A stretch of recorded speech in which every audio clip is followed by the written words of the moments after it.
No perfil de hoje eu estou conversando com o Marcelo Calero. Por que você aceitou esse desafio e como você encontrou essa secretaria? Eu recebi um convite do prefeito Eduardo Paes, na época era o prefeito, ele tinha um secretário que era o Laudemar, embaixador Laudemar Aguiar, que foi quem efetivamente me convidou. Né? Eu era o adjunto do Laudemar. E o que me motivou a vir para o Rio, eu trabalhava no México na época, trabalhava na Embaixada do Brasil no México, eu era chefe do setor comercial. O que me motivou foi estar no Rio de Janeiro, na cidade que eu amo, em que eu nasci, num momento tão especial da cidade. Porque em 2013, que foi quando eu voltei, eu já não morava no Rio desde 2007. Em 2013, o Rio estava se preparando para as Olimpíadas, a vinda do Papa, as Olimpíadas, a Copa do Mundo, a Copa das Confederações, enfim, havia uma série de eventos que estavam acontecendo na cidade e que tornariam aquele período único para a nossa história. Claro que muitas das coisas não aconteceram como a gente imaginava. E sem falar nos 450 anos, né? Projeto em que eu trabalhei, fui presidente do comitê, né? Então, eu vi ali uma oportunidade de estar na cidade num momento muito especial para a sua história, de muitas realizações, trabalhando com a área internacional, que seria o vértice de todos esses acontecimentos, né? Então, para mim, aquilo foi uma oportunidade de ouro de poder ter aquela experiência no Rio de Janeiro, naquela administração. Eu achei que ia ser muito importante até para a minha trajetória como diplomata, né? E valeu? Valeu muito, porque foi a partir dessa vinda para o Rio que a minha história de vida se modificou completamente. Né? E qual o teu olhar para as pautas que vocês fizeram na secretaria, que foram muitas? Reformaram teatros, Museu do Amanhã, todos esses eventos que você falou, teve a pincelada da secretaria, ou até mais que isso, a presença forte da secretaria. Qual o teu olhar para as pautas, por onde vinha essa determinação? O que vamos fazer? A Secretaria Municipal de Cultura foi, sem dúvida alguma, o maior desafio da vida, porque, imagina, Rogério, ser o secretário de Cultura da cidade que criou o passinho, a bossa nova, o funk, o choro. Ou seja, o Rio de Janeiro é a capital cultural do país, sem dúvida alguma. Nós criamos o samba, todos esses grandes ritmos ou essas grandes manifestações culturais pelas quais o Brasil é reconhecido foram criadas, gestionadas aqui no Rio de Janeiro. Então, no fundo, a Secretaria de Cultura do Rio é responsável por cuidar de um patrimônio que, ao fim e ao cabo, é um patrimônio que nos identifica como brasileiros. E aí tem umas questões de ordem prática, né? Nós temos aí mais de 60 equipamentos culturais na cidade, bibliotecas, lonas, arenas, teatros. Então, primeiro fazer a gestão disso tudo. Depois, nós tínhamos na época um dos maiores programas de fomento às artes do Brasil, que era o programa Viva Cultura, o programa Viva Cidade. Então, fazer a gestão disso também era algo muito importante, né? Nós tínhamos isso como meta, deixar vivo o teatro, deixar viva a dança carioca, deixar viva a música do Rio de Janeiro. Porque a gente tem que lembrar sempre uma coisa, Rogéria. Quando a gente fala em cultura, a gente fala não apenas da manifestação cultural, mas de toda a cadeia econômica que acontece a partir daquela manifestação cultural. Quando você vai ao teatro, você pega o táxi para ir ao teatro, você compra pipoca no pipoqueiro, de repente depois você vai jantar ou vai comer alguma coisa. Então, é toda uma cadeia que está ao redor da cultura.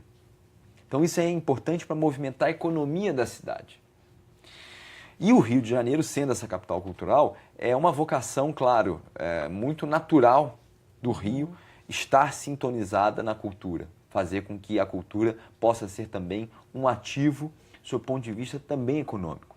Tem um aspecto antropológico, sim, mas tem também esse aspecto econômico. E para fazer essa roda girar, é importante que se tenha um prefeito cujo olhar também esteja voltado para a cultura, que ele dê a importância que a cultura merece, porque, em geral, as arrecadações são muito pequenas. Não há dúvida. O percentual, melhor dizendo, não a arrecadação. O percentual destinado à cultura é muito pequeno. Sim. Você deve ter encontrado isso, ou não? Olha, nós encontramos uma situação bastante mais confortável do que a maioria das cidades, a grande maioria das cidades brasileiras tem. Havia um entendimento muito forte a respeito da importância do setor cultural para a economia do Rio. Os investimentos culturais aconteciam não apenas pela Secretaria de Cultura, mas também pela Rio Tour, por exemplo. Então, nós tínhamos uma situação bastante mais privilegiada, eu diria. E isso se refletia, claro, também na condição orçamentária. É claro que sempre, o cobertor é sempre curto. Sempre falta dinheiro para o projeto que a gente imaginava e tudo mais. Mas eu acho que também aí tem o toque do gestor, que a gente procurava dar. Gestão pública não adianta, Rogéria, é priorizar. Você tem que priorizar os projetos que você acha mais importantes para que eles recebam recursos. Porque nunca haverá dinheiro suficiente para tudo. Então, nós tínhamos ali um planejamento, nós tínhamos ali metas, nós tínhamos objetivos, nós sabíamos onde queríamos chegar e sabíamos que tipo de investimentos teriam mais efeitos sobre a cidade, sobre a proteção do seu arcabouço cultural e sobre o desenvolvimento econômico. Então, nós sabíamos onde investir, onde que aquele dinheiro ia ser multiplicado se bem aplicado. Então, isso fazia com que o nosso trabalho tivesse um norte. Porque o que eu acho mais angustiante na administração pública brasileira, Rogéria, é que muitas das vezes os projetos públicos, o dinheiro que é gasto em determinadas iniciativas públicas, ele é gasto assim, sem qualquer tipo de planejamento, sem qualquer tipo de meta, sem qualquer tipo de avaliação. É verdade. Uma política pública precisa ser bem avaliada. E é por isso que sempre o que é pouco fica menor. Claro. E aí fica mais difícil administrar. Claro. Depois dessa sua bem-sucedida experiência, você foi para o Ministério da Cultura. Você ocupou o cargo que seria de secretário e virou status de ministro. Sim. Você, inclusive, você aceitou até em pouco tempo. Você nem demorou tanto tempo a responder que sim. Tendo uma gestão bacana, fluindo bem e você fazendo o que gostava, você chegou no ministério que você sabia que era um lugar com pouca verba, com dificuldades orçamentárias graves, 25% a menos do que já se tinha anteriormente. Não seria um pouco colocar assim, a mão no vespeiro? As circunstâncias políticas eram bem delicadas. O Brasil acabava de passar por um processo político, e aqui não vou entrar no mérito se era bom ou ruim, mas um processo político que foi traumático, porque sempre é um impeachment de um presidente da República, de uma presidente, no caso. E o setor cultural bastante conflagrado, né, com uma posição marcadamente contra o impeachment. Né? Agora, nós tínhamos também a possibilidade de fazer com que aqueles programas que foram bem-sucedidos na Prefeitura do Rio pudessem ser levados para o Brasil inteiro. E isso também é muito bacana, né? Você, com o seu trabalho, conseguir transformar um determinado setor. Pode ser um pouco pretensioso, mas era um objetivo que havia. Né? Então, a gente teve, por exemplo, o programa de bibliotecas na Prefeitura do Rio, Bibliotecas do Amanhã. Tivemos o programa de territorialização dos investimentos culturais, o programa Ações Locais, da doutora Lia Baron. Enfim, havia vários programas que tinham sido desenvolvidos no Rio e que a gente pretendia levar para o Brasil inteiro. Então, esse objetivo também, no final das contas, movia. Né? Fazer, não, de repente a gente vai conseguir fazer a diferença, a gente vai conseguir levar para outros lugares coisas, iniciativas que tenham sido bem-sucedidas aqui. Conseguiu?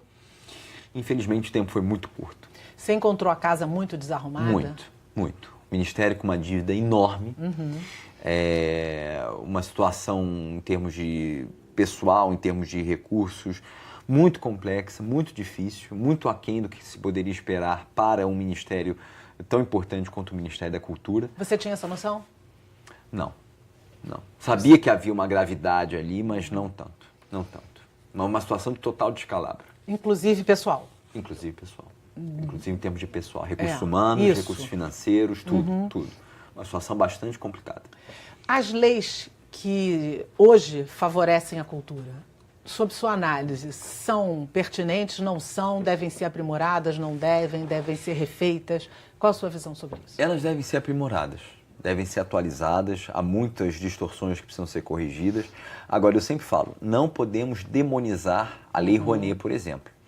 Porque eu ouso dizer que hoje não existe nenhum museu no Brasil que esteja aberto que não seja por conta da Lei Rouanet. Porque os museus precisam. Você pega aqui no Rio, no nosso universo aqui, próximo à Alerj, tá? Se você pega Museu de Belas Artes, usa a Lei do Rouanet, Museu do Amanhã usa a Lei Rouanet, Museu Mar usa a Lei Rouanet, ou seja, todos os grandes museus da cidade, o CCBB, todos os lugares, as instituições culturais da cidade usam a Lei Rouanet. Então não adianta você falar, é muito simplista, você falar assim, é uma porcaria, joga fora, vamos acabar com a Lei Rouanet. No dia seguinte, todos os museus do Brasil estão fechados. É isso que nós queremos? Entre outros lugares. Orquestras, Isso. companhias de dança, companhias teatrais. Teatro, vai estar todo mundo paralisado. Então, há muita desinformação também. Porque o artista tal pegou não sei quantos milhões pela Lei Rouanet. Será que pegou mesmo? E se pegou, será que ele não fez um projeto relacionado a levar mais...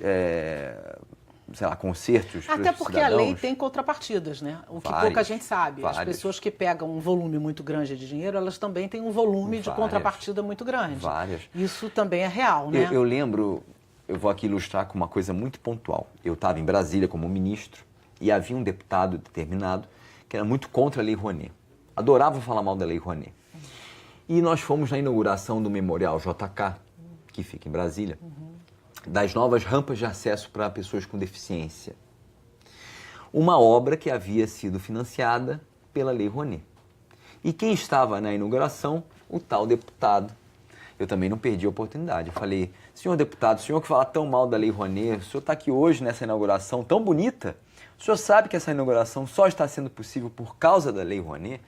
Então, de novo, a gente não pode deixar se levar por esse discurso simplista. E eu acho que é mais do que um discurso simplista, é um discurso de desinformação também. As pessoas não têm a informação necessária para fazer esse julgamento. Total. Marcelo, se você pudesse dizer em rápidas palavras que o programa está acabando, qual foi o ponto alto da sua gestão como ministro? O que você acha que deixou ali como ponto positivo? Nós conseguimos viabilizar a reforma tanto da Biblioteca Nacional quanto do Palácio Capanema, que estão sendo entregues agora à população. Você saiu do ministério numa situação muito desconfortável e que eu acho que você nem podia imaginar o que estava por vir. Mesmo assim, você foi adiante. Valeu a pena? Não valeu? O que você achou? Olhando no retrovisor, o que você diria? Valeu a pena. Valeu a pena porque ficou muito claro ali que há um Brasil que quer realmente fazer com que as coisas deem certo, pelo amor de Deus. Ou seja, servidores públicos que estão dispostos a fazer a coisa certa. E a coisa certa naquele caso significava, Rogéria, a gente lembrar que o Estado brasileiro, o governo, a administração pública, ela tem uma função muito determinada, que é garantir a prevalência do interesse público. Então não interessa se o ministro XPTO tem um apartamento no edifício tal, ou quer que se mude o parecer do Instituto, no caso do IFAM. Não interessa. A gente está ali para garantir o interesse público e não interesses particulares, mesquinhos, pequenos. Né? Isso aí fica para uma outra esfera. Então, a possibilidade da gente mudar essa visão sobre o Estado. Então, assim, não vamos aceitar mais que o governo, que o Estado, que a máquina pública seja usada para fins diversos que não sejam a garantia do interesse público. O dia que nós conseguirmos fazer isso em todas as esferas, em todas as decisões que têm que ser tomadas, a gente vai ser um país melhor. E a gente está vendo que isso é possível. É possível. E a gente também viu agora, nas últimas eleições, uma mudança radical na forma do eleitor pensar. Ele está mudando o seu paradigma de voto. E você foi eleito agora deputado federal. Realmente o programa está acabando, mas eu não posso deixar de te perguntar. O que te motiva mais uma vez a deixar o seu ambiente seguro e ir para um ambiente desafiador? E o que você pretende fazer? Qual é a tua meta como deputado federal pelo Rio de Janeiro? A grande motivação que eu tenho é a possibilidade de modificar a vida das pessoas. Pode parecer pretensioso, mas o trabalho de um deputado, o trabalho de administradores públicos que realmente queiram fazer a coisa certa, como eu falei, que tenham por meta o privilégio ao interesse público, ele pode mudar o cotidiano dos cidadãos. Então, isso me motiva.